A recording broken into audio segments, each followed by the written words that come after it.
मित्रों, आइए संस्कृत का अर्थ एवं परिभाषा सीखते हैं। संस्कृत का अर्थ है संस्कार की हुई भाषा। संस्कृत का अर्थ है संस्कार की हुई भाषा।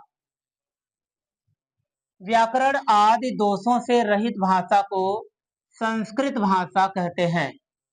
व्याकरण आदि दोषों से रहित भाषा को संस्कृत भाषा कहते हैं।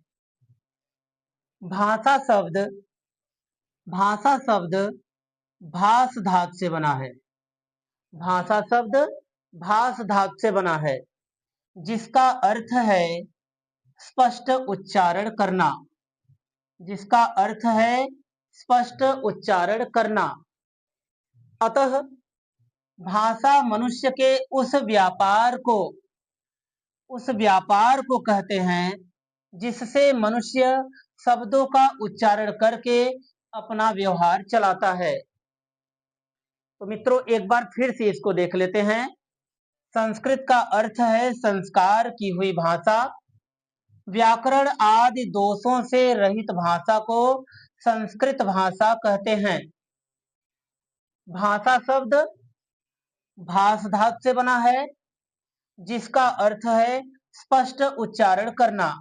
अतः भाषा मनुष्य के उस व्यापार को कहते हैं जिससे मनुष्य शब्दों का उच्चारण करके अपना व्यवहार चलाता है। अब इसके बाद व्याकरण की उत्पत्ति तथा इसकी परिभाषा को सीखते हैं। पहले संस्कृत में सीखेंगे, इसके बाद हिंदी में सीखते हैं। तो व्याकरण शब्द की व्युत्पत्ति कैसे हुई है, आइए इसको जानते हैं। तो वी उपसर्ग है तथा आंग उपसर्ग है और क्री धातु तथा ल्युट प्रत्यय से हुई है। तो व्याकरण शब्द की व्युत्पत्ति कैसे हुई है? तो वी उपसर्ग, आंग उपसर्ग, क्री धातु तथा ल्युट प्रत्यय से हुई है। अब इसकी परिभाषा को सीखते हैं।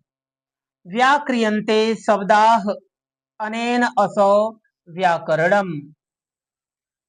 संस्कृत में इसकी परिभाषा है व्याक्रियन्ते शब्दाः अनेन असौ व्याकरणम्, अर्थात जिसकी सहायता से शब्दों के पृथक पृथक भागों का पूर्ण विवेचन हो जाता है, उसे व्याकरण कहते हैं।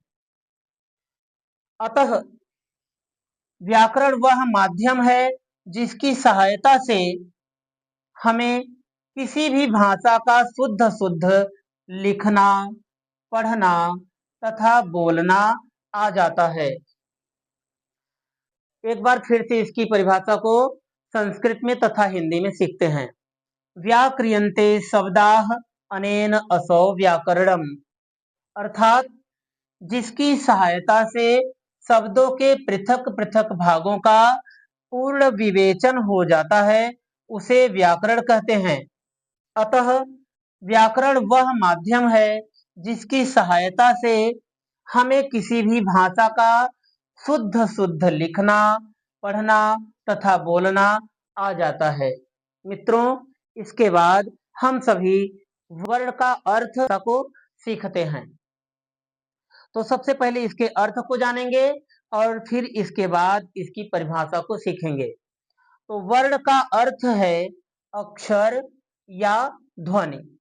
वर्ण का अर्थ है अक्षर या ध्वनि। तो मुख से निकली हुई वह छोटी से छोटी ध्वनि वर्ण कहलाती है, जिसका विभाग न हो सके, अर्थात जिसको बांटा न जा सके, अलग अलग न किया जा सके। एक बार फिर से इसके अर्थ को देख लेते हैं। तो वर्ण का अर्थ है अक्षर या ध्वनि। मुख से निकली हुई वह छोटी से छोटी ध्वनि वर्ण कहलाती है, जिसका विभाग न हो सके। जैसे अ, ई, उ, हलंत युक्त क, हलंत युक्त च और हलंत युक्त ट आदि। अब इसके बाद हम सभी वर्णमाला की परिभाषा को सीखते हैं। तो वर्णों के समूह को वर्णों के समूह को वर्णमाला कहते हैं। वर्णों के समूह को वर्णमाला कहते हैं। तो मित्रों, आशा है कि आप सभी को ये जो संस्कृत की परिभाषा को और व्याकरण की व्युत्पत्ति एवं परिभाषा को, वर्ण का अर्थ एवं परिभाषा को तथा वर्णमाला की परिभाषा को बताया गया, आप सभी को समझ में आया होगा। धन्यवाद।